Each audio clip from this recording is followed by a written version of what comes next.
is a real problem. This is not fun and games. It's a corrupt system. This is life and death. Billion people dying from smoking-related diseases. 70% of current smokers want to quit. I smoked for 40 years. 50 years. Using the patch. Nicotine patches or chews. Proven smoking cessation methods should be promoted. This hasn't helped. Majority of them fail. That makes no sense. E-cigarette. Un cigarrillo que utiliza electricidad. Ein Umgang mit E-Zigaretten. E-cigarettes. You've stopped. Alternative to lighting up. Stopped. We don't know if that's true or not. They've been making headlines. Don't look for an endorsement from the Lung Association. Heart Association. World Health Organization. Department of Health. Lawmakers say there are actually is raising the red flag. dangers involved. You need to be careful. Quit or die. Αυτό είναι καλύτερο το κάπνισμα ή όχι? Potential harm is likely to be very, very small. Usage has tripled. Vapes are everywhere. Causing blindness. Promotes smoking. Nicotine is in here. Ignorance is a real problem. Other than heroin. Gateway to cocaine's The most addictive drug there is. But are they really that awesome? Every study has to be questioned. Cherry-picking studies. Taxing them. Regulated. Puffer control. Same as cigarettes. Stupid fools. Easier to buy a cigarette But considers cigarettes. than to buy an e-cigarette. UK ban. Gone!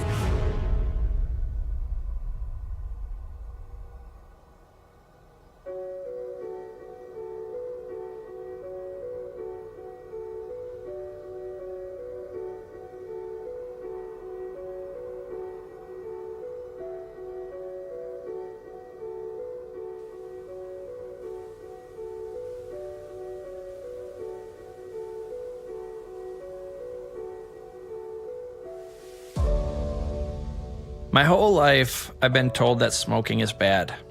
Smoking will kill you. Smokers are stupid. I pretty much thought that smoking was a thing of the past, part of history. I was wrong. I was shocked when I found out that 1 billion people are projected to die early from smoking this century. I was even more surprised when I found out that many people were using new ways to quit, but that those ways were being banned in more and more countries.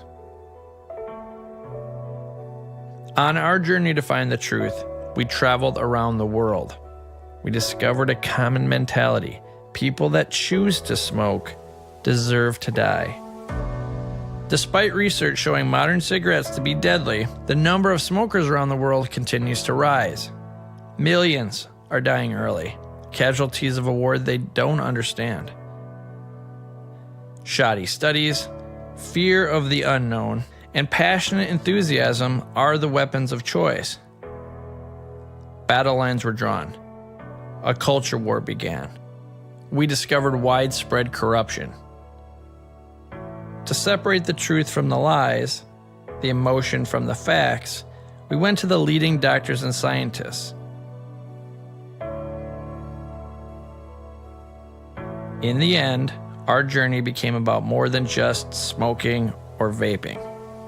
It's about freedom, corruption, and the fate of future generations. This is the battle for 1 billion lives.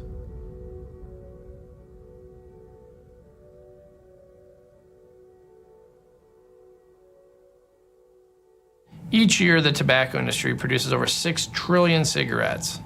That's enough to create a chain from Earth to Mars and back every single year. It is estimated that over 1.6 billion smokers will be on the planet in the next 20 years. That's more than the entire population of the Earth only about 100 years ago. To understand how we got to this point, we went to the Andes Mountains, where it all began. It's hard to believe that something so massive could begin as something so small. Historians tell us that ancient Incan priests were the only ones in the village who smoked tobacco, that they used it as a ceremonial cleanser.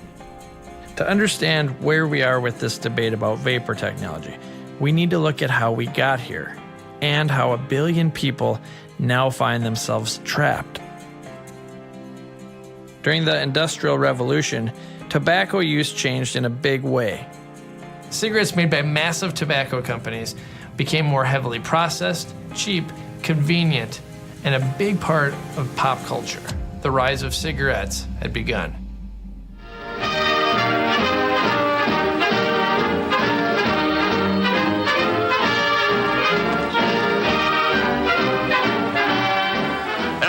LSMFT, LSMFT. Lucky Strike means fine tobacco. Yes, in a cigarette, it's the tobacco that counts. And Lucky Strike means fine tobacco. If we think of the last century, the big breakthrough that really got us into the problem we have was actually a technology innovation in terms of the cigarette machine. That immediately allowed us to have millions and billions of cigarettes being produced. And sales took off. At the time, there was not much knowledge about the risk. There actually was already some hint of this by 1908, 1909, while it was taking off. Yale researchers were already starting to publish and advocate for people to not use tobacco because of fitness concerns and lung effects. By the 30s, the Germans had started producing data. By the 50s, the British had started producing data. And then we all know finally that 1962, the Royal College of Physicians report, 2 years later, the Surgeon General report came out. And shock horror, these products were not just sources of pleasure as people thought they were actually causing harm and death. In the history of the world, no non-essential habit ever got so entrenched so fast. 70 million Americans smoke. Today they got a message from the United States Surgeon General, who has had a blue ribbon committee studying their habit for 14 months. The committee has reached the overall judgment cigarette smoking is related to higher death rates in a number of disease categories. If we go back to understand when did we first have knowledge that it's tar that kills and nicotine that addicts, we now know that BAT and Brown and Williamson knew this from the early 60s. You can say this is a cynical thing, why didn't they stop at that point? But they were a company with billions of dollars investment and we're not going to stop. I became the Winston Man in 1981. I was 32 years old. And I got a call from an agent in New York, and he wanted to know if I would be interested in coming up for an interview for an audition. They're doing a casting for Winston. So I went in on an audition. 2 weeks later, I get a call that they narrowed it down and they want to see me again for a callback. So I had to go up the next day unshaven because they wanted to have that rugged look, because R.J. Reynolds was looking for a rugged macho kind of a theme. They come out and say, you, and you. And these are your new Winston men for 1981 and 82. Well, my jaw dropped. I was floored. I literally was floored. Never, ever, ever thinking about the outcome of what exactly I was doing and would have done over the next 8 years. And that was being 7.5 years as the Winston Man and over 42 ads showing smoking to be, associated with healthy activity. Because that's all tobacco marketing is. Yeah, me and my Winstons. Me and my Winstons. We got a real good thing. After practicing as a physician, I then went into organized medicine and headed up the organization which is like the mothership of doctors, the World Medical Association. And at that time, we were very, very strongly against tobacco, strongly against the tobacco industry, who we knew had lied about the mortality and morbidity linked to their product. And we knew that we were up against a huge marketing machine. The Flintstones has been brought to you by Winston, America's best-selling, best-tasting filter cigarette. Winston tastes good like a cigarette should. Did our first shoots up in Mount Evans, Colorado, which was pretty educational for me because do you know what happens to a 3-pack-a-day smoker at 12,000 feet on top of a mountain? It ain't pretty, especially when you're on oxygen and you're not able to smoke when you're on oxygen because you blow up. And I was there for a good 5-6 days with the crew. They were trying to capture the story of what our theme was, which was search and rescue, storm searcher. We would fly in with the helicopter, okay? We'd be out looking for whatever we're looking for, rappelling off the side of the mountain, which is what they paid me to do. And then at the end of the day, it was light up time. Sitting on the top of the rock, lighting a cigarette with your buddy, passing the cigarette to your buddy. So the theme was, let's tell a story about how macho these guys are, how they're saving lives, search and rescue, and then at the end of the day, the camaraderie is so special that they have to have a cigarette together to celebrate their successes for that day. That was the most machismo that they could come up with, which was now going to compete with the #1 brand of selling cigarettes, which was Marlboro at the time. Winston at that time was only #4. 50 head of cattle heading for home. Come to where the flavor is. Come to Marlboro country. Within 2 years, Winston became the #2 selling brand right behind Marlboro. How'd that happen? Marketing. Spend more money. Let's keep associating this deadly product with something that kids want. Gee, we ought to do something, Fred. Okay? How's about taking a nap? Hey, I got a better idea. Let's take a Winston break. That's it! My job was deliberately to seek out the vulnerable 13, 14, 15, 16, or 17-year-old and entice them into thinking that this is what they too could be like. That's all I did. 26 days a year I had to work for R.J. Reynolds, and they paid me over $100 grand a year. Not to mention being on billboards, magazines, Penthouse, Playboy, Popular Mechanics, anything that would be a male magazine considered, that's where my ads were. Because we weren't trying to entice the girls to smoke Winston, because they had their own. They had Virginia Slims and Eve and Satins and Capris, and I was ballsy enough to ask a question of the R.J. Reynolds tobacco executive, how come you guys from R.J. Reynolds don't smoke? He said, we don't smoke the shit, we just sell it. We reserve the right to smoke for the young, the poor, the black, and the stupid. And billions of dollars were there to fund it. They're spending more money marketing, okay, than a lot of people were spending to prevent it.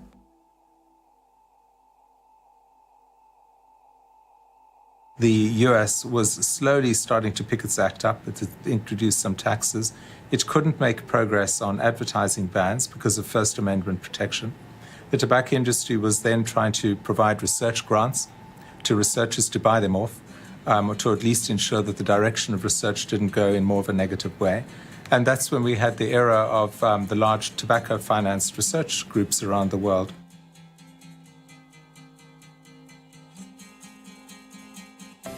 The Tobacco Institute, a trade association with a unique objective: to promote a free and informed discussion of all issues involving America's oldest industry. We had a study done by the Wharton Applied Research Center at the University of Pennsylvania in 1979. We were involved in grants with the Medical College of Virginia from 1930 to 1960. Of course, there is the never-ending concern about the alleged effects of smoking on the health of the smoker. The evidence is certainly inconclusive at this time. There is no increase in lung cancer mortality rates. An individual would have to sit in a crowded bar or cocktail lounge for more than 100 consecutive hours to inhale the equivalent of one filtered cigarette. Well, this study was performed by the American Cancer Society. That was proven with the study funded in part by the Massachusetts Lung Association, which confirms some of our own thinking on the subject. I basically got into the anti-smoking movement right after I graduated got a master's degree in public health, and where I learned that cigarettes are causing more deaths than everything else combined, and nobody was doing anything about it. And I got a job with the local county health department, and I was told that, oh, you have tobacco because nobody else wants the job. Back then in the 80s, there were 32 billion packs a year sold of cigarettes in America. 32 billion. Nothing but the best for Mr. Ricardo. Winston Filter Blend. Feel a wonderful smoothness deep down in your throat. Change to Winston, I change for Me and my Winston. Having done all these ads that I did and feeling pretty good about the money, I wasn't listening to the public's opinion about tobacco, because right about then is when you started getting all the negativity. Even though the Surgeon Generals had talked about secondary smoke and cancer being the #1 cause of premature death and disease. Now this is around 1987 now, 86, 87, 88. And I had been doing the ads for almost 7 years. Now you're getting all the scuttlebutt. Now you're getting all the hate. You're starting to see anger. Smoking's killing people, and we got proof now. It's best if there's no smoking so I can stay well. Because it hurts people like me who have asthma and can cause lung cancer even in non-smokers. If I could, I would tell the president to make it the law that no one smoke in public places. Things in life that he's going to come in contact with and growing up that he doesn't have control over, because we live in a free society and we have choices to make. And smokers have choices as well as non-smokers to be around people who smoke. The tobacco industry, from the beginning, first tried to do what I guess any consumer good company would do, deny the evidence. If you had your preference, would you want your kids or your grandkids to smoke or not smoke? I have no preference. We have no preference. I don't believe that nicotine for our products are addictive. Like father, like son. Think about it. For information on smoking and heart disease, ask your heart association. There's now a movement with the National Cancer Institute, cancer, lung, heart, not to mention the government and Surgeon General, that says, hey, smoking's killing people, and we got proof now, and now we got evidence, we got tobacco files, we got people talking about it. Now I'm starting to get a little curious, you know, because I'm getting the same thing from my kids. Daddy, quit smoking. My teacher said you're gonna croak. Daddy, quit smoking. You're gonna die. Dad, you're gonna... What happens? My brother gets cancer.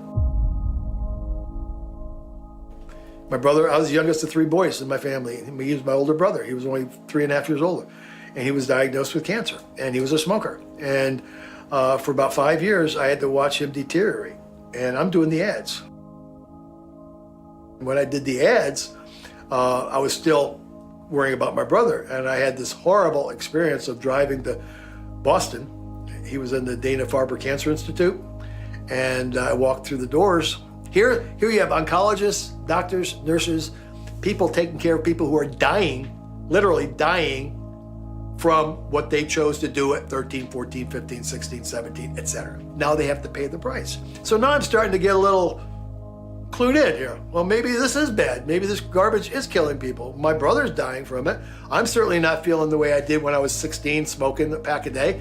Now I can't get up and down stairs quite as much. So I'm starting to see the logic behind all the hate. I started seeing smokers being seen not only as cool, macho, tough, rugged, beautiful, sexy, glamorous, fun-loving, free-spirited, but smelly, stinky, yellow-toothed people. Now you're starting to see the segue from 60% of the American people smoking or chewing or dipping or spitting, and now you're starting to see the swing.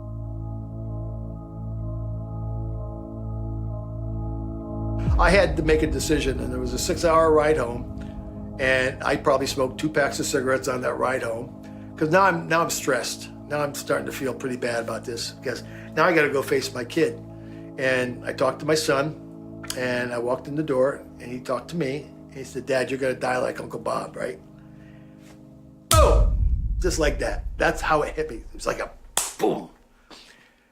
You know, there's a good chance that I will. That was my epiphany. So long ago. That's how it hit me. And my passion for my kids and my wife was so grand that I was going to beat it. Okay, so I made a decision. It was July 17th when I told my son, I'm going to quit. I promise I'm going to quit. Right hand up to God, I'm going to quit. I'm going to quit. And he said, okay, Dad, you promise, right? Well, what you don't tell a 10 or 11-year-old is something and then not do it. Because they will hound you, and they will hound you, and they will hound you. Well, he hounded me until the Great American Smokeout in November of 1988. You see this fan? Well, I use it when I'm around cigarette smokers. But I may get a chance to throw it away during the Great American Smokeout, the day the American Cancer Society asks every smoker in America to quit for 24 hours. I picked that day. I told my son I was going to quit. And I did. I get a call from every Philadelphia news station, television station. I get a call from CBS This Morning with Harry Smith. I get a call from ABC. I get a call. They're picking me up by limo. They're taking me to New York. No one had ever quit smoking publicly, especially the Winston man who's on every billboard, every magazine, everywhere for 8 years now, going on 8 years. And then he's biting the hand that feeds him. My brother's dying of cancer. Okay, I promised my kids I wouldn't, hurt myself like my brother. And I've seen so many people dying that I'm not going to do these ads anymore. I can't do it. I cannot physically and morally do it anymore. Image has been a great concern for the tobacco industry. The person we choose this week was once one of the industry's leading image makers. The tobacco industry had really played out to the peak of what it was going to do in trying to thwart policies and actions. Our long and difficult 4-year journey down tobacco road has come to a victorious end. The largest financial recovery in the history of the world. We've arrived at our final destination, and that's the destination of tobacco justice. Close to 33,000 lawsuits against big tobacco, though precedents were being set. So now if one person sues and you got the same disease, then so on and so on and so on and so on. So they sat around and said, let's come up with a way. And they went to meetings. They went to private meetings according to the tobacco files that I've been privy to. And they said, we got to come up with something that's going to stop these lawsuits. Well, here's what you're going to have to do, big tobacco people. You're going to have to give us some money back in order for us to convince our constituency that that money, because we're sick and tired of paying for Medicare and Medicaid rehabilitation and prevention because your product has caused this in our state. Michael Moore did it in Mississippi. Michael Moore took on big tobacco and said, I'm going to sue your asses. He's the only one that did it. He sued and won $12 billion. So then it became even more important that they justified this money being spent, even if it was for a year or two. They never said they were going to use it forever in the 25 years that they're going to get it. Florida said, oh my, I'd like some of that. We have same problem. We're suing too. They got 11 billion. Texas did it. They got 13 billion because it was all based on per capita and prorated number of citizens. Minnesota did it. Four states got $46 billion in a matter of a week. 46 billion. Well, every other state wanted to touch a piece of that. We want some of that.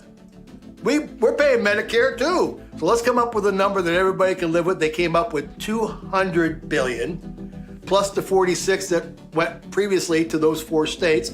And they gave attorney generals 72 hours to sign on. And the only way they would get any money if they signed on without even knowing what was going on, and you'll get your money over the next 25 years. Every state did it, okay? But in that decision, in 72 hours, they had to sign off that they would not let anybody in their state sue big tobacco. That was in 1999, and the MSA became the first bailout. Yeah, we need it for the kids. We need it for the children. We need it for prevention, education, intervention, cessation. We need all the... Like you, the nation's attorneys general have been fighting to help reverse the staggering toll tobacco takes on our society and to protect our children from a lifetime of addiction. This plan, in short, will get big tobacco off the backs of our kids.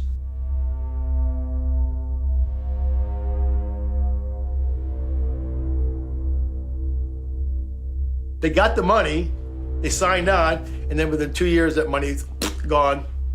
They either put it in bonds where they can't pay it back. They used it for road repair, waterfront restoration. They used it for, health departments, new computers, new labs. These states are not using the money that they said they needed. And the tobacco companies are now giving all this money to the states. And then nobody knew that within 48 hours after they gave up $246 billion, they raised the price of cigarettes 48 cents across the board to make up the 246. Nobody cares about it. Nobody wants to talk about it because it's not scandalous enough. The tobacco industry has conceded defeat, and we have a settlement of historic proportions.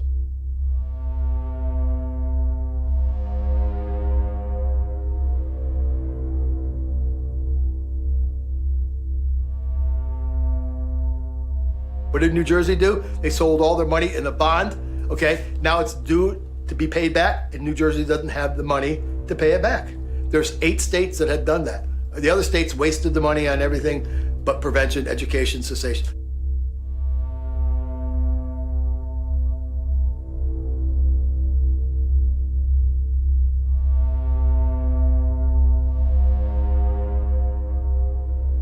So there's more corruption, there's more government intervention, for keeping tobacco alive and keeping the big tobacco monopolies, raising $500 billion a year. $500 billion, if not more. That's what they admit to.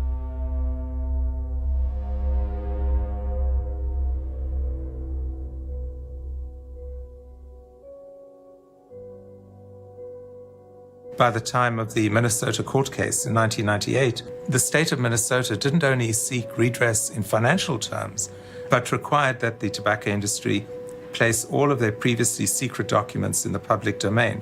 And from then on, we knew the roadmap of the industry and what it had been since the 60s. So it was only in retrospect that we actually understood just how deep and pervasive the influence had been at the government level, at the researcher level, at the individual ministerial level. As tobacco rates start falling to maybe 20% or below 20%, you're getting into a hardcore group of smokers who are not smoking out of pure choice, but they're smoking because they are addicted and they have a physical need for nicotine in their lives. I started smoking cigarettes at 12, and really, if I think about it, my daughter's not too far from 12. And thinking of her smoking a cigarette is really just sickening. The first time I ever smoked a cigarette, a few of my friends had come over to spend the night, and one of the older ones had brought a pack of cigarettes from her dad's carton. We proceeded to go to the treehouse across the street, and we smoked the entire pack of cigarettes. I remember it made me sick, it made me dizzy, but more importantly, I remember from that moment forward wanting to smoke cigarettes. So at 12, I mean, you can't really go out and buy a pack of smokes. So I would basically do what I could. I would take the burning cigarettes from the ashtray when my mother wasn't looking, or take cigarettes out of her pack, or even worse, I would take the butts out of the ashtray, which is really disgusting. It was not easy. I probably quit 7, 8, 9 times, and then I'd come back hating myself. My son looked at me and he looked so disappointed. He knew I was smoking. He knew that I had just failed miserably. But when the mindset says, I need to quit, I want to quit, I have to quit, I'm going to quit, and then you try and you fail, you try and you fail, you try and you fail, you try and you fail. After a while, you say, screw it, I'm done. I'll go to my grave smoking. And those are the people that are facing almost all the risks. Those are the people that are going to account for 99% of the lung cancers, chronic obstructive pulmonary diseases, and heart diseases caused by smoking.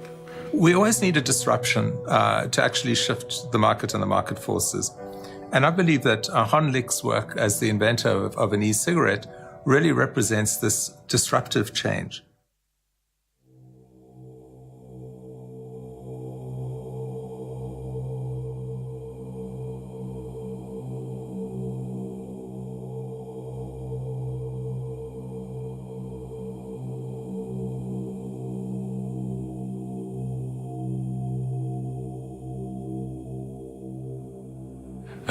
我从18岁就开始吸烟，后来随着工作繁忙呢，吸烟越来越多，吸烟多了以后，我自己感觉引起身体很多的不适，尤其是这个呼吸系统、气管。我也试图多次的戒烟或者是减烟，但是经历一段时间以后都失败了。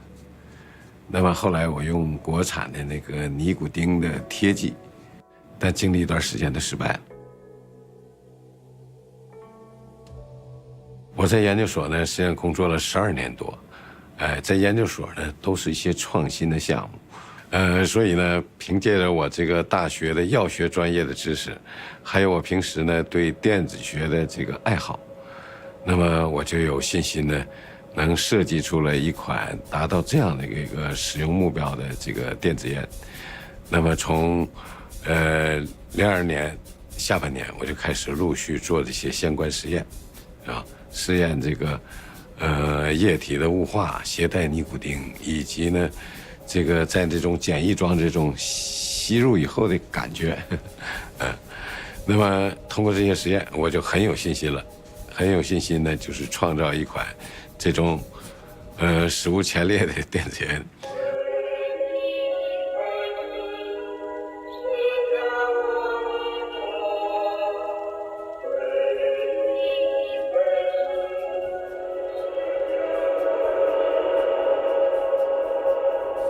Just a brilliant moment in time in which lots of things came together and Honlick took it and actually made it a reality. 所以说我当得到了尼古丁雾化的吸入的这样的一个设想的时候，那当然是很兴奋的，因为我立刻意识到我能够制造出来这种电子烟，而且我获得了一个重大发明的机会。尤其呢，在全世界众多的这么大数量的烟民 Honlik came up with this brilliant invention, and that's the mark of a true innovator, okay? It's somebody that paradigmically can shift things into a whole new way of doing things. 我知道我这样做的社会意义，如果能为此，使呢广大烟民这个健康状况有所提升，那么我觉得我为社会做了一个巨大的好事。It was in 2005. Originally, I wasn't that excited when I saw just the manual, reading about it because I'm not a smoker. When I actually saw the product with the vapor coming out, I knew there was something there. So then we worked on it for like about a year. And so I officially formed Satera in September of 2006, and then we launched it. Really, our big breakthrough was the CES show in January of 2008. Jake Ludington here at CES, and I'm mostly interested in gadgets and things, but this caught my eye. This guy is here, and he is not smoking next to me because there is no smoking on the show floor, but he's not smoking. What exactly is Enjoy? Enjoy is an electronic cigarette, and the way that we do this is we take a battery. From the battery, we have a patented vaporization system. So what you're seeing coming from the device is not smoke, it's vapor. Became the hit of the show and got written up in a bunch of magazines and even online. It's a huge memory void as to where I got my first e-cigarette. All I know is that I had, in 2007, 2 or 3 e-cigs, one from China, one from America, one from somewhere in Europe. And I'm playing with them. That's all I remember. And they're wonderful things, like absolutely amazing. But they're also really bad. I mean, you know, what they are is a proof of concept. And I'm struck by the potential here, thinking, my God, this will be the product that can transform smokers' lives. But this ain't gonna do it. And then I thought, well, my God, there must be other people seeing the same thing as me, thinking, close, very, very close. And so, you know, where do you go? You look on the web and nothing. Nothing. A few dodgy commercials, a few kind of, you know, iStock photo images of people. You know. I thought, God, we need a conversation. We need to start a conversation. And what better way to do that than the most antiquated form of internet communications? A forum. That's what we need, a forum. So I set it up one night in I think, December 2007. And not much happened. So I went out, as you do, around the internet and said, hey guys, you want to talk about it? Come to my website. And people came, and we started a conversation about what are these products? Where do they come from? Who sells them? How much do they cost? But principally, these things have got to get better. How are they going to get better? You know, what's the difference? And we got very anal about it. So we were taking photographs of, you know, tiny little pieces of metal and connections and screws and things like this. I think that I had seen a news story on CNN or something about this new gadget called an electronic cigarette. And I was a heavy smoker. So, you know, I had a love of electronics and gadgets, and I smoked about 2.5 packs a day. So I thought, well, whatever this thing is, it must be for me. So I went online and I found one, and back in those days, you know, 2007, all you could buy were these big, bulky pen-style e-cigs. And I bought one, not thinking much about it, and it showed up one day. And I put it together, and not really thinking it would be too impressive, but I took a drag, and I was stunned. I was absolutely stunned. It was, I couldn't believe at how closely it mimicked the sensation of smoking. And I remember later that day, about 4 hours had gone by, and it occurred to me that I had forgotten to have a cigarette. I was just amazed by this, way more than I thought it would be. But there was one thing I was not amazed by, and that was the taste. It tasted awful. You really didn't know, in those days, you didn't know where the liquid was coming from. You didn't know how it was being made, and you didn't know what was in it. You know, in those days, you might be lucky if you'd get a little plastic bottle with some liquid in it, you know, that said vanilla or whatever. And that was it. There were no companies in the United States. everything was being made overseas at the time. And I was really surprised by that. So at that point, it wasn't about starting a company for me. It was about creating a liquid that I wanted to vape. That's all it was. So I started just trial and error, a lot of trial and error. I went out and bought all the tobacco I could. I bought cigarette tobacco, pipe tobacco, cigar tobacco, and just created this giant tobacco mixture. And what I decided to do was I went and got 5 coffee makers, and I lined them up on my kitchen counter. And I brewed essentially tobacco water, and I would use that water as the water to filter it all over again. And by the time I was done, I had essentially a highly concentrated tobacco reduction. And this was the primary flavoring. I went on to the ECF, and I asked if anyone wanted to try my new smoke juice that I was calling it by then. And if you want a free sample, let me know, and I'll send it to you. And kind of figured maybe 12, 13 people would reply, and I had over 300 replies. And it took about 2 weeks, but I got every single request out, and then the waiting began. And it was the longest week of my life. And so I'll never forget, about 6 days later, I got an email from someone who I knew was sampling it. And I remember I had to pull over before reading the email, because I figured, okay, well, it's all gonna come down to this. Either they hate it or they love it. And so I pulled over, I looked at the email, and it said, you have to tell me how I can buy this. And I thought, okay, well, maybe we have something then. It was around 2010. I saw a friend. He had a cigar-like, e-cig, and I asked him about it and thought, oh, that's cool. And a few months later, I did some research, and I got online, and I found there was a company in the UK that was selling better devices than what my friend had, and I bought one. And the day that e-cig arrived was a life changer. Literally, as soon as I started using it, I never had another cigarette. I lost it one night. I was out with friends, and in the morning I couldn't find it and it was gone. And they were quite expensive back then, and you had to order them from overseas, and I couldn't afford to replace it immediately, and I couldn't have, even if I wanted to. There were no shops. There was nowhere to buy them in Australia at the time. So I went back to smokes.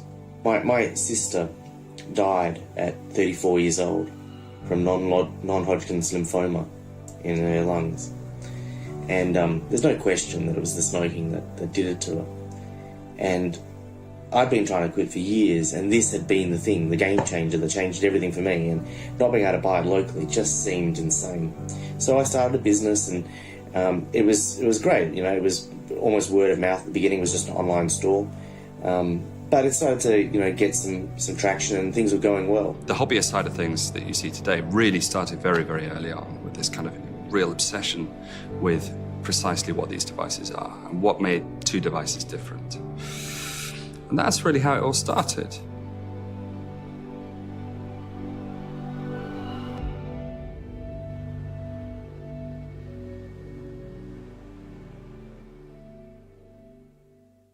As we've seen in so many other areas of technology, suddenly the cozy way in which public policy has driven tobacco was challenged by something new. 电子烟作为一个革命性的产品，那么在早期经历了不理解。I don't think that people either on the public health side or the tobacco side expected how consumers would respond.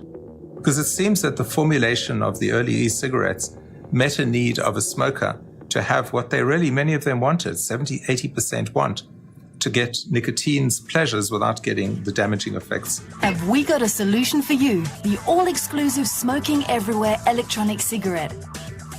Are you ready for a change? In 2009 and 2010, U.S. Customs agents seized almost 1,000 shipments of e-cigarettes at U.S. ports.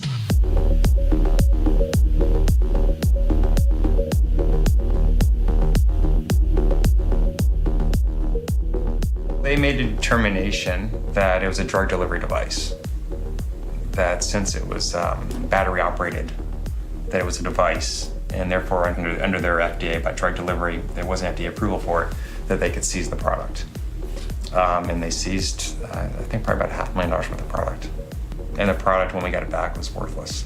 2 e-cigarette companies, Smoking Everywhere and Enjoy, sued the FDA in 2009. We were reasonably pessimistic at the time, and of course, we had nowhere near the numbers of people using the products now. This was an industry that needed all the help it could get. One of our old moderators was actually day-to-day checking the court documents and finding out whether there'd been an update, and we were on tenterhooks. I mean, I talk about, assuming that ECF would only last two years, but right then we were thinking everything was going to just disappear. I mean, there was absolutely no certainty whatsoever that the judgment was going to come back against what the FDA was doing at the time. There was definitely a prevailing sense that if the ruling came down in favor of the FDA, it likely would have meant the end of the industry before it really had a chance to get off the ground. I filed an amicus brief with the DC Court of Appeals in 2010 in support of their case, and we won. The U.S. District Court for the District of Columbia has issued a decision granting leading global electronic cigarette brand Enjoy's motion for preliminary injunctions seeking to prevent the FDA from detaining or refusing admission into the U.S. of its electronic cigarette products. We had the hearing in September of 2010, and actually on Pearl Harbor Day, December 7th, voted 3-0 in our favor. The FDA tried to appeal again. They turned them down. They announced they weren't going to appeal to the Supreme Court. There's a lot of celebrating going on. Enjoy heroes in this industry for having carried that case to its final conclusion. They really are, because without that, I don't think anybody else could have stepped up to the plate. I remember thinking that this is the start of the industry. There's a new warning this morning that e-cigarettes may not be as safe as they seem. The New England Journal of Medicine says e-cigarette users are 5 to 15 times more likely to get formaldehyde-related cancers than long-term smokers. Formaldehyde is the toxic chemical found in the devices. This is the part in our journey where people that were actually using these devices reached out to us. They felt like it had saved their lives, yet it was under attack. At first, we were skeptical. Just like everyone else, we'd seen the headlines that vaping might be more dangerous than smoking cigarettes. This is a dangerous product. The poisonous product of nicotine. New study shows that e-cigarettes are more deadly than regular cigarettes? These really have me concerned. These products are exposing you to a variety of toxic chemicals. Understanding that over 1 billion people are going to die this century from smoking, we knew we had to find the truth. Because I'm not a smoker or a vapor, we packed our bags and headed around the world to meet with leading scientists and health experts to find out what was really going on. I think the first thing the world needs to know about vaping is that all of the harm and the 1 billion lives that we're talking about in tobacco use comes from smoking, comes from setting fire to it and inhaling the smoke. So it's the toxic particles, the toxic gases, that's what's doing the damage. The real problem is if you set tobacco alight and you inhale it, it's bad for you. If you put a piece of beef in the oven and you overcook it and you eat it, it's bad for you. Anything you set alight and inhale or ingest is bad for you. Deal with the smoke, you solve the problem. We know how to deal with the smoke. So I think people working on this every morning, just like Clinton, when he first ran for president, had that sign saying, "It's the economy, stupid," to remind him every day what to concentrate on. It's really simple. It's the smoke, stupid. A normal cigarette has at least 4,000 toxicants, including it has nicotine as well. And if a consumer would take all of that on board, 1 out of 2 of those consumers will develop disease and die an early death. Solid evidence to back that up. If somebody would have said, "Bill, can you think of a parameters of a product to replace cigarettes?" Theoretically, I'd have said, well, it would be 99% less hazardous than cigarettes. It wouldn't be addicting non-smokers. It wouldn't encourage anybody to switch to cigarettes. And it would help lots of people quit smoking. That's the ideal solution to the cigarette epidemic in this world. It's called vaping. It's not smoking. There's no tobacco, nothing is lit on fire. Vaping uses a battery, which powers an atomizer, which vaporizes a liquid, which may or may not have nicotine in it, has a flavoring, and is made with an FDA-approved food-grade liquid base. Well, I first became interested when some of the most hardened smokers that I saw as a general practitioner started giving up with the use of these, and that really sort of sparked my fascination with this whole idea of turning the idea of quitting on its head, instead of being about denial and withdrawal, but being about something exciting and something better than smoking. It's going to be one of the biggest contributions to public health this century. It's a really transformative technology. And just think back 100 or plus years when the cigarette was first invented. That was transformative. Did away with all other kinds of tobacco products. E-cigarettes are going to be equally transformative. It can save 1 billion lives.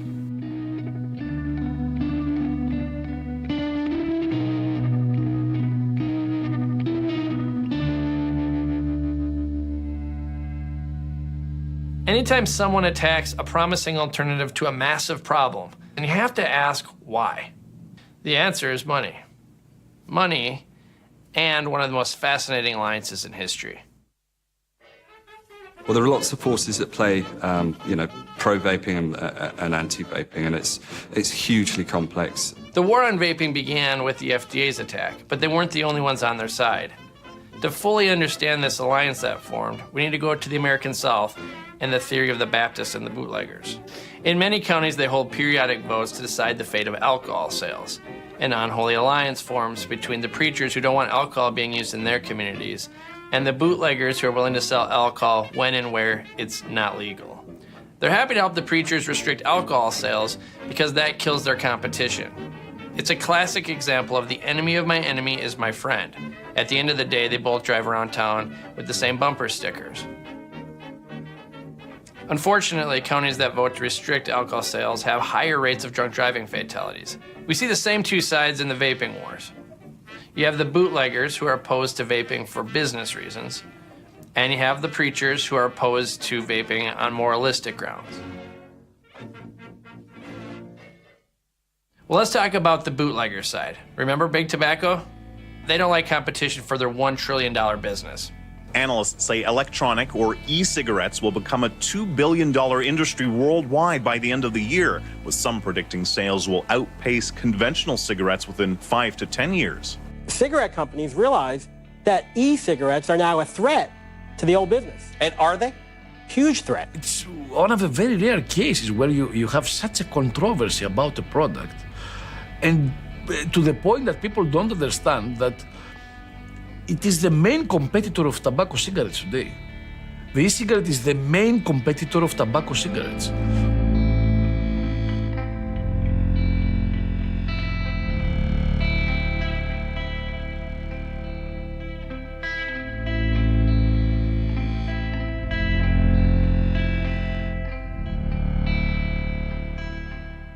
Some people have had changes in behavior, hostility, agitation, depressed mood, and suicidal thoughts or actions while taking or after stopping Chantix. Some people can have allergic or serious skin reactions to Chantix, some of which can be life-threatening. Patients also reported trouble sleeping and vivid, unusual, or strange dreams. Talk to your doctor to find out if prescription Chantix is right for you. Drug companies know that doctors hold all the real power in the prescription drug business. Break the hold of nicotine addiction. See your doctor about treatments. While they spend nearly $4 billion a year marketing directly to us, they spend an estimated $24 billion a year marketing directly to doctors. Big pharmaceutical companies, also lovingly known as Big Pharma, want to protect their $6 billion nicotine replacement therapy business. Not only are they trying to ban all the competitors, the smoke-free alternatives, but they are trying to promote gums, patches, lozenges, and any FDA-approved drugs is the only effective way to quit smoking. I'm not a big fan of Nicotrol, Nicoban, Habitrol, the inhalers, which contain the exact same thing that vaping devices have, the propylene glycol. The only thing it doesn't have is the flavors. Nicotine replacement therapy, which is not an attractive product at all, and it does not deliver the success that it should. Okay, I'm gonna cook the purple one. He gets the prescription from his doctor. It's also found in the over-the-counter anti-smoking drug Zyban. But crushed, cooked, and injected, it delivers a crack cocaine-like high. Each hit leaves a scar, skin abscesses, collapsed veins, and clogged arteries. injuries attributed to injecting Wellbutrin and Zyban. It's killed 6 people in Ontario. People go out and get a prescription for Chantix. That was fast-tracked through the FDA. Has a black box warning on it. Could cause you to have suicidal thoughts, could cause you to commit suicide, but that's fine. Let's just keep selling that crap, If you look at the United Kingdom and the solid evidence which is being built up by Robert West, it shows without any doubt that e-cigarettes have already supplanted nicotine replacement therapy, medicine, as the preferred way for smokers to quit or to substitute their smoking. So if you're a pharmaceutical company who's starting to see your share of the market on nicotine replacement therapy slide relative to these up-and-coming e-cigarette people, what are you going to do? You're going to sit on your bum and do nothing?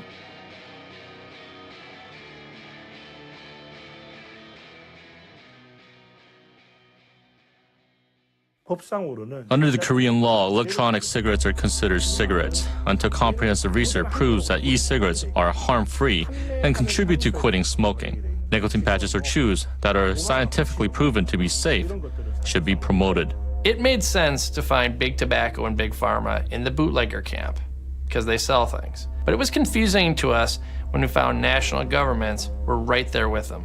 Governments worldwide are the biggest shareholders in the revenue of cigarettes. Using the United States as an example, in 2010, the year that the FDA went after vaping, the federal government collected $15.5 billion in tobacco taxes. Just 3 years later, after vaping began to take off, tobacco taxes were down to $14 billion. That's a difference of $1.5 billion. The e-cigarette industry should be put out of business. The government's getting billions and billions and billions of tax revenue. But it's not just the taxes. Some countries actually own their own tobacco companies. The Chinese National Tobacco Corporation is the main supplier of cigarettes. It's 100% owned by the Chinese government. So in effect, the Chinese government is the world's largest tobacco company. Japan Tobacco owns the Camel brand. Besides those two, there are 14 other countries that own large tobacco companies.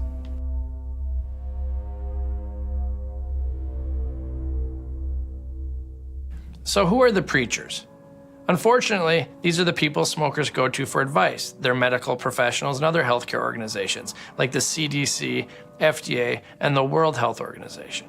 The fundamental truth, I think, is that the battle in the end became very personalized. It became public health versus the tobacco industry. Tobacco control has had decades of doing the same things, just, screwing down the controls a bit harder, increasing the taxes a bit more, doing plain packaging, none of which I disagree with.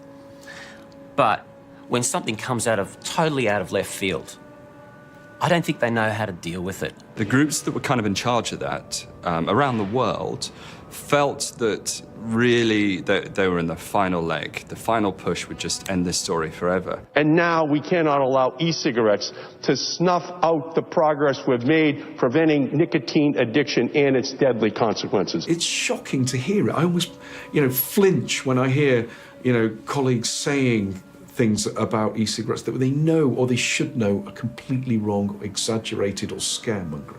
There's too much of that going on. We don't know enough research in terms of the long-term risks. The jury's out on this one.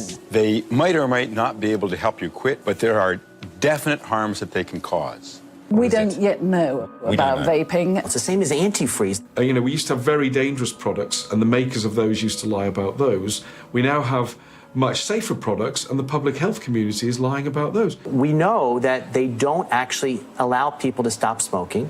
Now there's even more evidence that these are a gateway to smoking regular cigarettes. The e-cigarette makers are making these for kids because they make chocolate and other flavors. What's going on? Frankly, I don't think they can see too clearly sometimes when it comes to a product that involves nicotine, like e-cigarettes. Because of the association with tobacco, that just seems to blot out the sun for these people, and they can't look at the facts as objectively as they otherwise might. In many people's mind, nicotine is so closely associated with tobacco and smoke that they don't separate out that this is just one of the components in a cigarette. What we always used to say in the stop smoking services is that nicotine is as addictive as heroin and cocaine.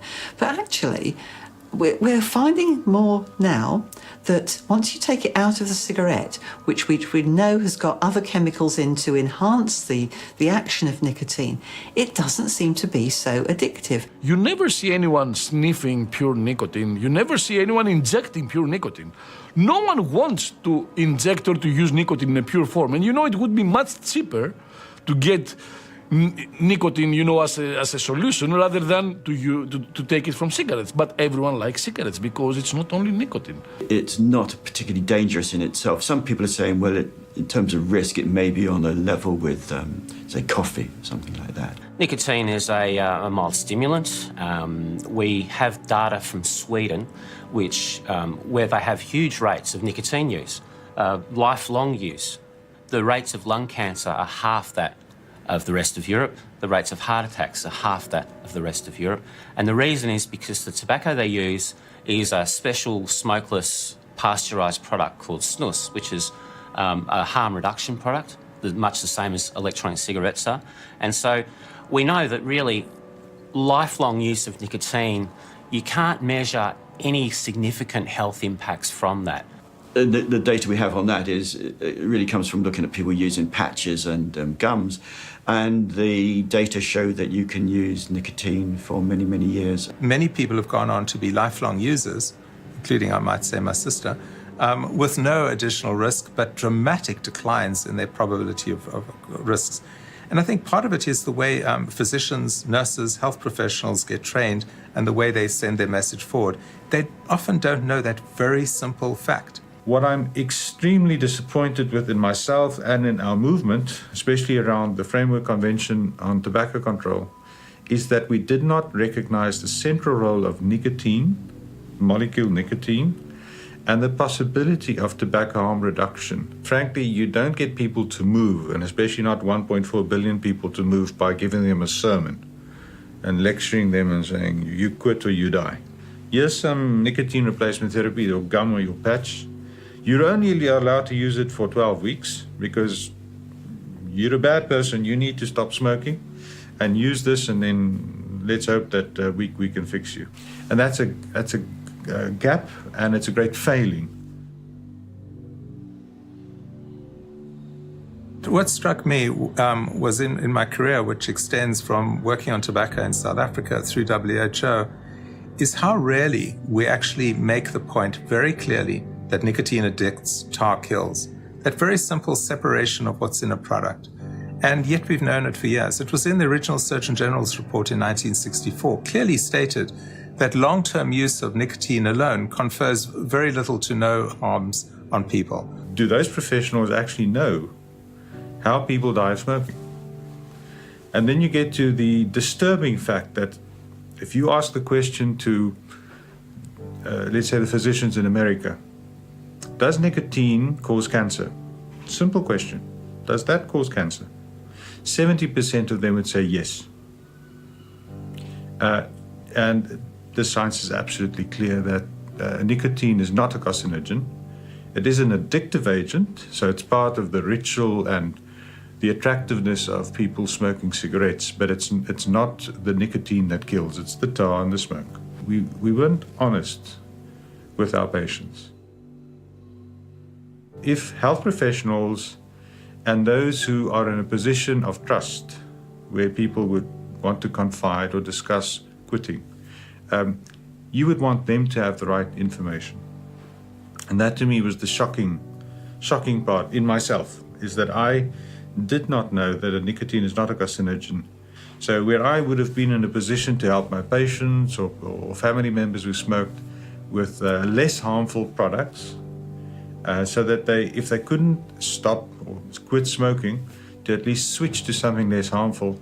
And unfortunately, the health professionals, and especially physicians, are normally not in a position where they get feedback when they are wrong. Very honest to say that I personally got it wrong. FDA's own funded scientists came out and said that vapors are exposed to dramatically less toxicants than smokers, and they are exposed to very similar levels of toxicants as non-tobacco users. Unfortunately, the FDA officials, when they talk to the news media, don't say that. The dilemma is you can't get 1.4 billion people. It's the size of the Catholic Church. It's the size of the Indian population. All to quit smoking cigarettes tomorrow. It's just not going to happen. So the alternative is to provide safer, not safe, but safer alternatives. All these other products are so much less hazardous, and yet our public health agencies are saying, no, you have to absolutely stop all tobacco and all nicotine use. That's their goal.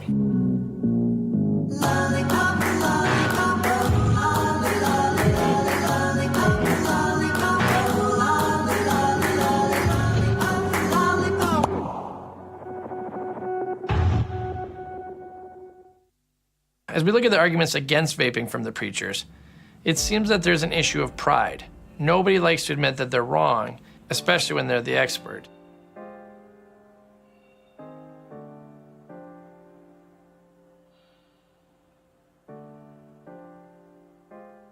My name is Serena Chan. I'm with the American Lung Association.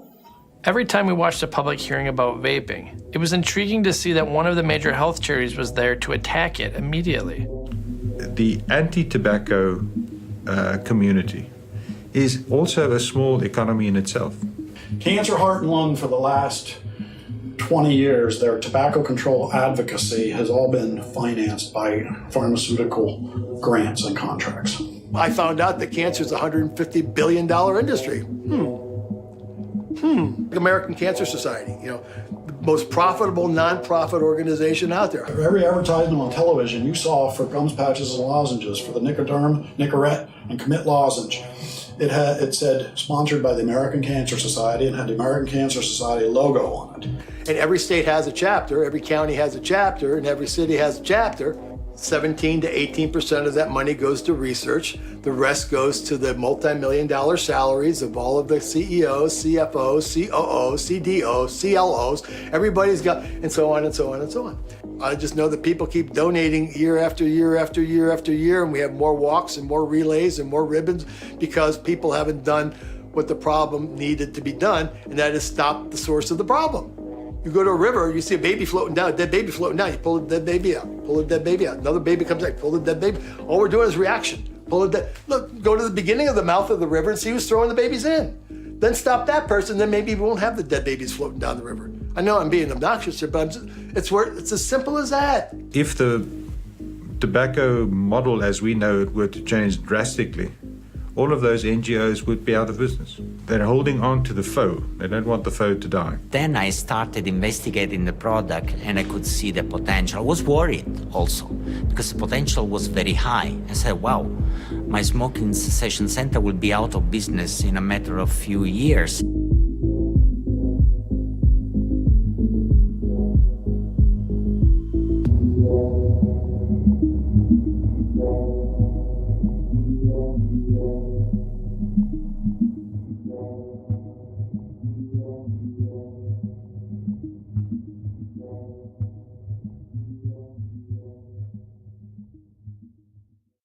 So we have the bootleggers with their billions of dollars, and we have the preachers with their loud voices and trusted brands. How does this truth stand a chance, especially when the vast majority of vaping advocates are a ragtag bunch of unorganized vapors, and their loudest group are the cloud chasers? I hear the freaks come out. They don't stop dancing till the sunlight hits their eyes. I hear the freaks come out. And this club's looking like everyone's lost their mind. Addict to nightlife. I get the feeling that tonight's on for sure. Inject my blood with the baseline black light. I hear the freaks are coming out for some more. I hear the freaks. I hear the freaks. Well, for the first time, stopping smoking can be fun. You don't see websites devoted to the latest patch. You don't see any chat like that. You see masses of chat in the forums and so on, people talking about these devices, how they're using them. So it's kind of interesting, and there's a kind of a bit of a community sense. They are hanging out together. They're a group again. They're family. They were persecuted. He was persecuted. She was. So now they can all come together, and they're not going to be persecuted anymore because they've done what we've asked them to do, and that is find a safer alternative. But the vast majority of vapors are moms and dads, grandmas and grandpas, your neighbors, who are desperately trying to quit something that is slowly killing them. I'm from the UK. I'm a dad, an IT engineer, a vapor, an archer, a cook, a husband. Used to be a chemist, and used to be a smoker. I tried NRT, and I tried cold turkey, and I tried all sorts of things to try and give up smoking because I knew it was making me ill. In the year before I stopped smoking, I had more than 4 serious chest infections that required inhalers and drugs, and it was crazy. Just over 5 years ago, I came across this bad boy. I haven't got rid of it because, well, kind of a saviour. And that day, I stopped smoking tobacco. That was it. I quit. That's pretty powerful stuff. I just got a device myself. I didn't need anyone's help. I didn't need a prescription. I didn't need a doctor to say so. I didn't need a handout from the government or the health authority or a charity. I just quit smoking. That's mad. That's kind of cool.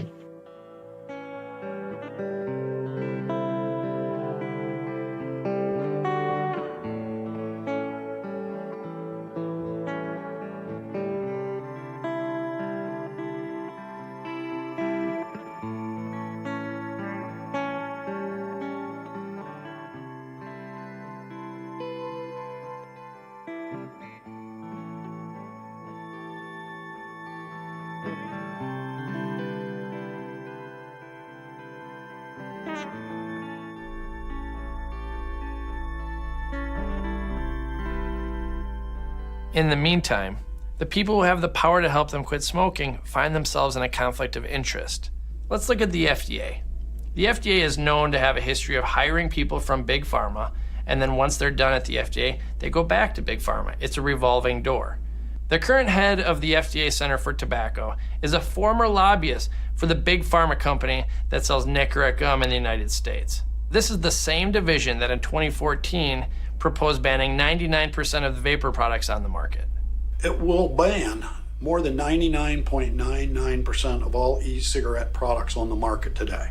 Over in California, State Senator Leno is accepting large campaign contributions from Big Pharma, while at the same time proposing regulations and taxes on vapor products. We are at risk of losing 25 years' effort and a $2 billion investment in keeping a next generation from becoming addicted to the killing drug of nicotine. We have information from not only the California Department of Public Health, which has declared these devices to be dangerous and unsafe, and they are currently in the midst of an educational campaign. You may have seen some of the television commercials that are out right now. You smoke pack after pack, day after day.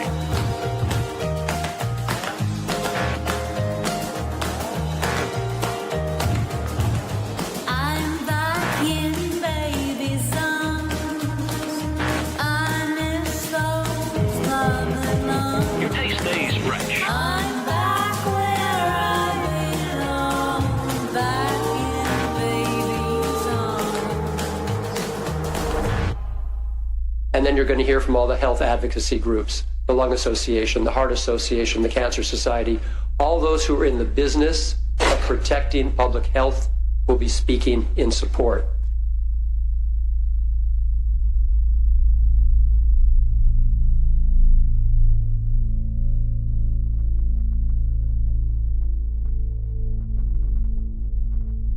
The American Cancer Society took endorsement money for nicotine patches and gum, and then released official statements warning against vaping.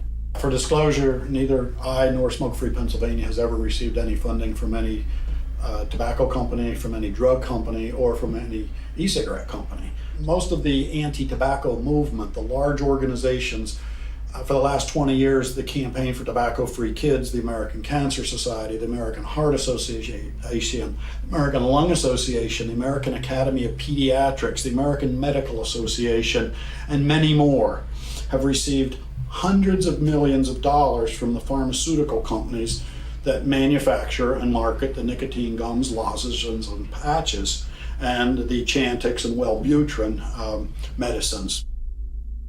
For the last 10 years, these organizations have been lobbying to ban all smoke-free alternatives, and we know, they started with smokeless tobacco, with snus, with dissolvables, with lozenges, the tobacco lozenges that came out, and then when e-cigarettes came out, the first thing they did was urge the FDA to ban them in 2009, and the FDA did. When you have this kind of a triage, okay, and then you have these other people now feeding off the tentacles, cancer, lung, heart, getting all this money from the government, getting money from the master tobacco settlement, what are they supposed to do?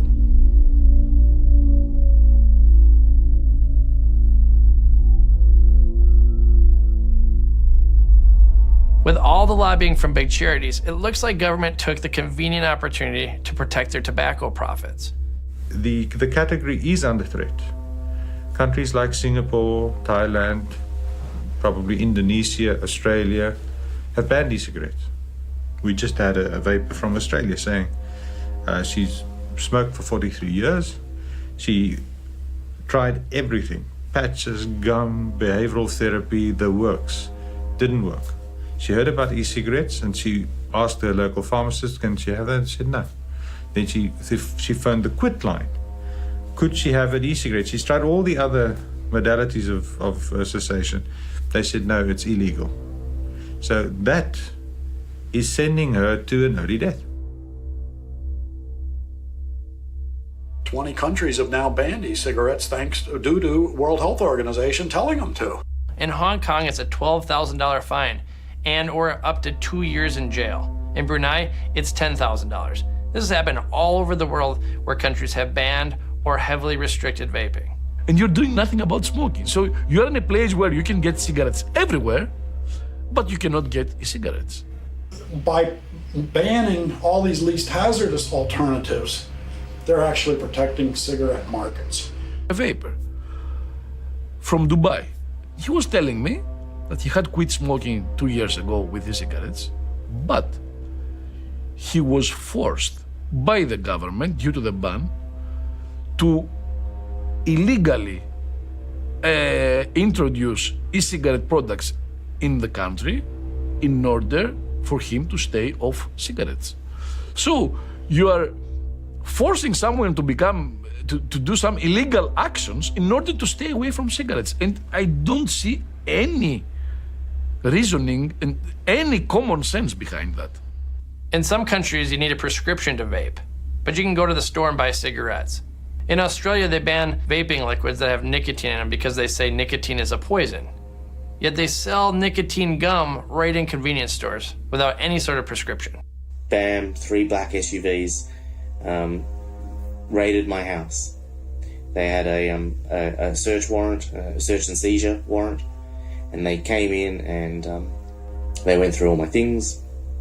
They bagged and tagged everything they could find related to electronic cigarettes, and they took all my stuff. It was horrible. It was a scene out of it was like they thought I was some sort of Colombian drug cartel or something. They were alleging that I had breached an obscure Tobacco Control Act law that said it is illegal to sell a product that is not a tobacco product but is designed to resemble a tobacco product. The law wasn't written to block electronic cigarettes. The law was written to block candy cigarettes. Those little white cigarettes with the little red ends on them. That's what the law was written for. And the health department were trying to stretch this law and use it to block a life-saving technology. It was insane. But nonetheless, they took all my things and I had to shut the business down. It was horrible after all this success and seeing the difference I was making in so many people's lives, to have it just shut down and taken away like that was just horrible. I felt I couldn't let this go. If I had given up at that point in time, it was over. A precedent would have been set, banning the sale of these devices.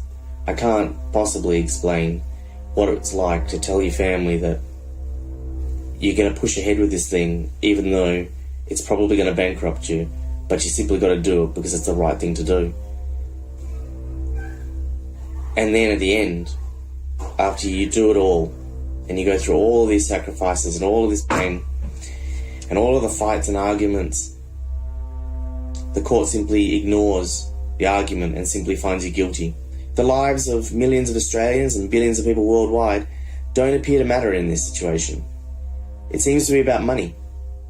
Somebody's got an agenda, and it isn't about us.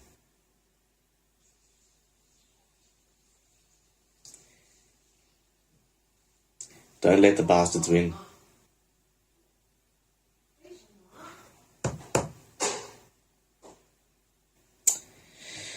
I think that's all for now.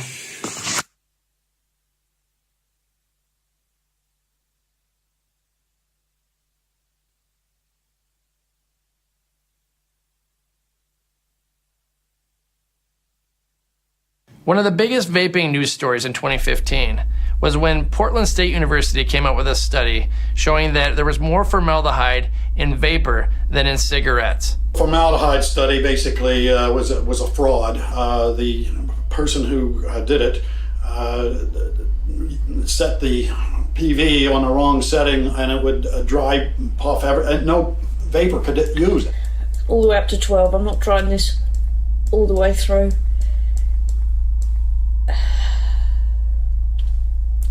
Wish me luck.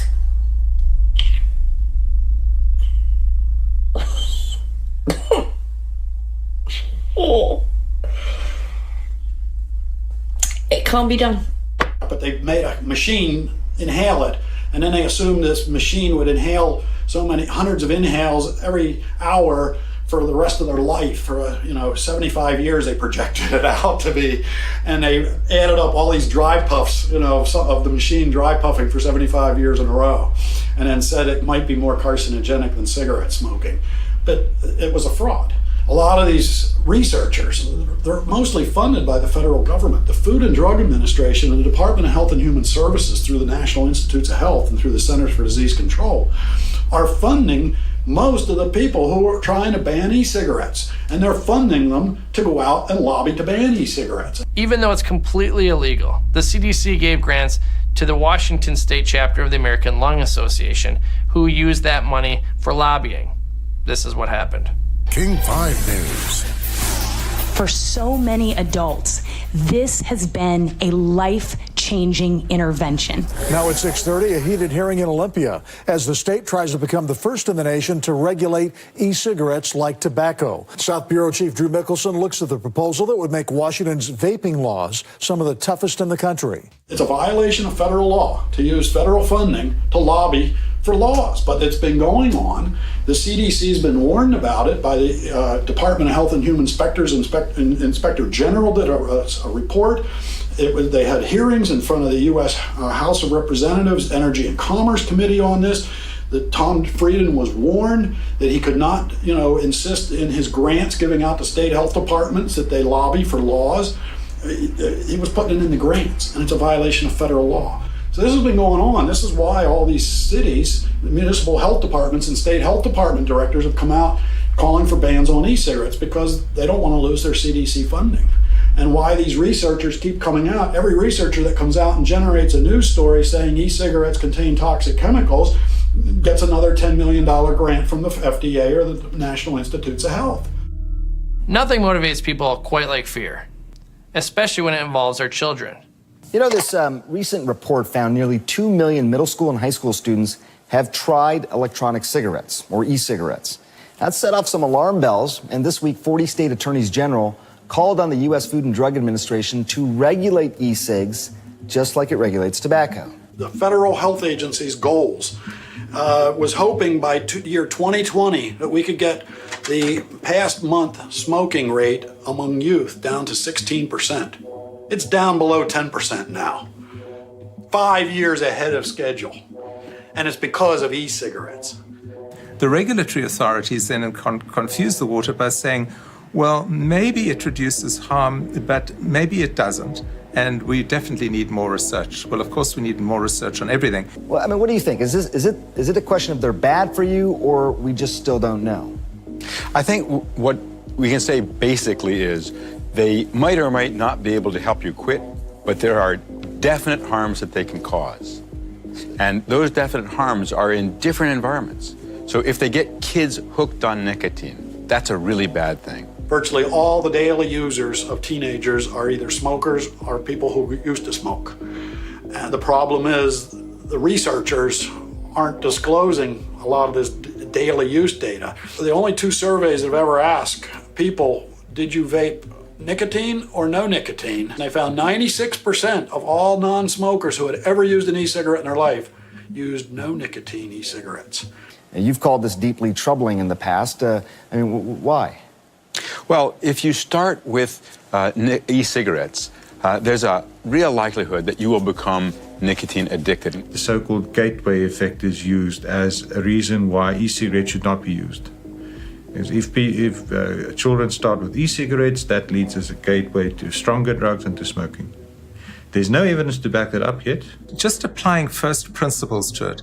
If a product has mainly or only nicotine and another one has nicotine and tar, I don't think you need a long-term 10-year study to say the former is definitely a better choice for a smoker who wants to quit than the latter. You don't think if they had something so solid that vaping and e-cigs were deadly and harmful, the formaldehyde, the carcinogens, the nickel, the cadmium, it's all bullshit. If you look at the United Kingdom, e-cigarette users up to the end of last year, 70% of them thought that e-cigarettes were safer than standard cigarettes. That was their perception. And in the space of 6 months, that's dropped down to a perception rate of about 43%. So through the misinformation, bad science, it's hurt the category. Let me ask about the other people who are around people who may be smoking e-cigarettes. You know, there's the idea of secondhand smoke. I mean, we know about that with cigarettes, but some researchers say the amount of potential carcinogens in the vapor potentially is extremely minute, that it's insignificant, in fact. I mean, do you disagree with that? Well, we don't know what's in more than 200 different e-cigarette products out there. What we do know is that there's nicotine. There should be accurate and responsible communication of the facts to the consumer. And such a responsible agency would need to weigh their words very carefully. The dangers of e-cigarettes are clear. Today's electronic cigarettes are no better than the Joe Camels of the past.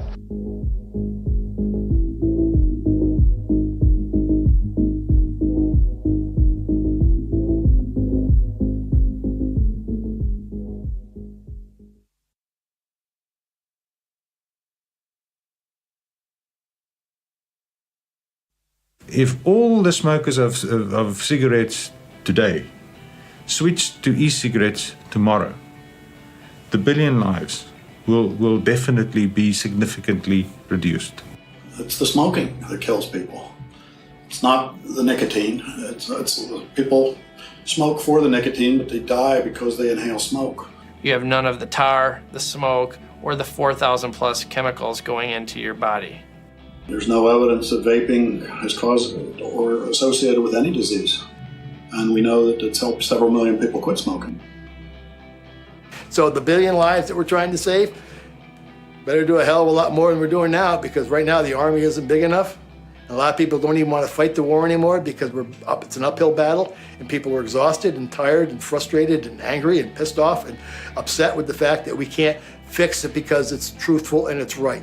But things are not looking good. The numbers now show that e-cigarette sales are down. Europe just passed all kinds of rules that are going to take beneficial products off the shelves and out of the lives of thousands of people who are trying to quit smoking. It will close down the market for the independents. It will hand a majority control to the tobacco industry who are producing devices.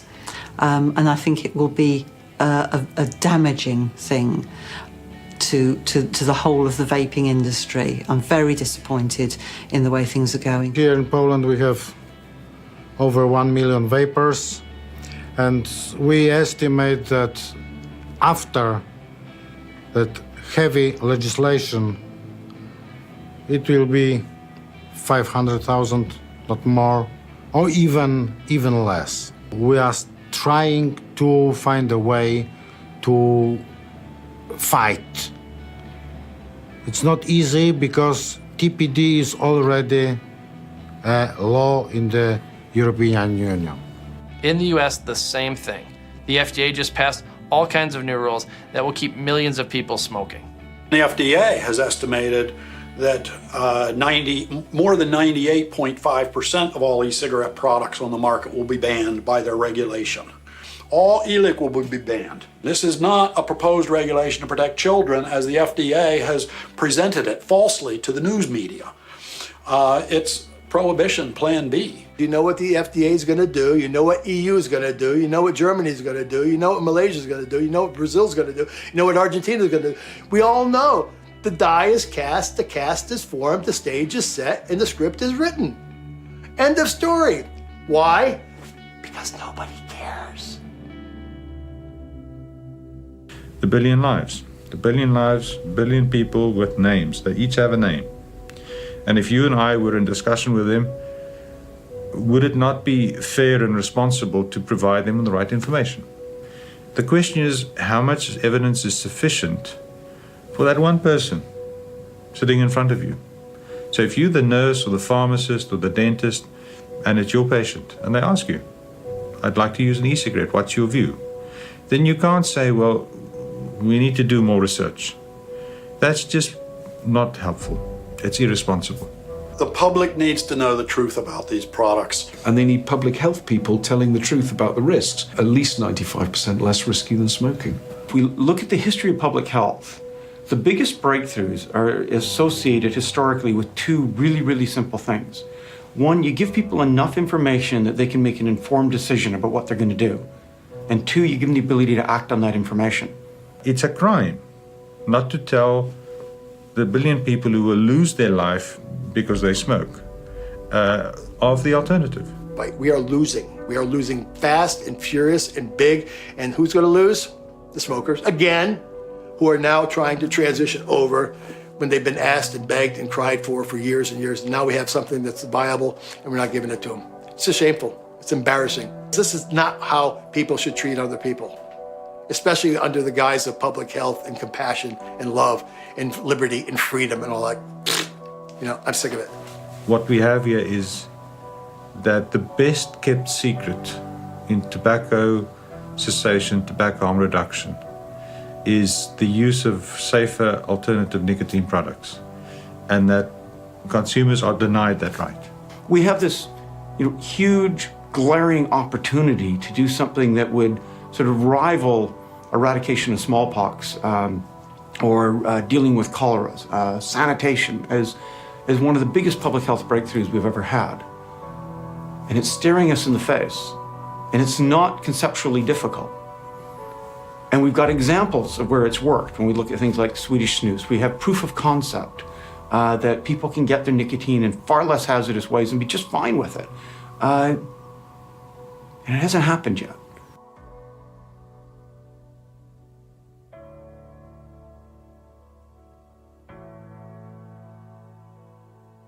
And I guess really what prompted me to want to quit was seeing my uncle dying of lung cancer. And without a shadow of a doubt, he was the most genuine and kind-hearted person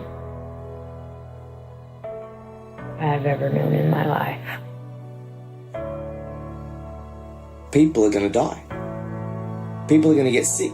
There are people who should have had the opportunity to grow old, to be part of their grandchildren's lives, You know, I knew firsthand the experience that I had had, how dramatic the change in my life and my health had been. I'd seen dozens of friends and family members, actually hundreds really in the end, of lives that had been directly changed by using these devices. And the health department, like that's their name, the health department, we're banning them. You can still buy cigarettes, you know, buy any tobacco product you like, but you can't buy the alternative that, you know, we know is significantly, I mean, like, you know, over 95% safer. And really, I didn't want my children to have to see me that way. I wanted to be able to be there for them more in the future and extend my life for them. And essentially, that is what vaping has done. Vaping has helped me to quit smoking cigarettes. And for that, I am thankful. 1 billion lives are at stake. The status quo is winning. Smoking is strong. The battle rages on even as you watch this. Big business and government are working together all over the world to serve the few at the expense of the many. We see so many examples in our food system, our medicine, and now we see it in the push to preserve smoking and its cash flow, to condemn 1 billion people to death, billions of mourning kids, billions of broken hearts. We can choose a better approach. We can end fear-mongering. We can help our neighbors live better. We can help our neighbors live longer. And we must. I've heard a lot of funny stories and opinions. Now to get the whole thing straight, you can't keep a bunch of hypocrites and liars all from showing their face. But the damage has been done. Our battle's not quite won. So let's take it to the streets and sing for the sun.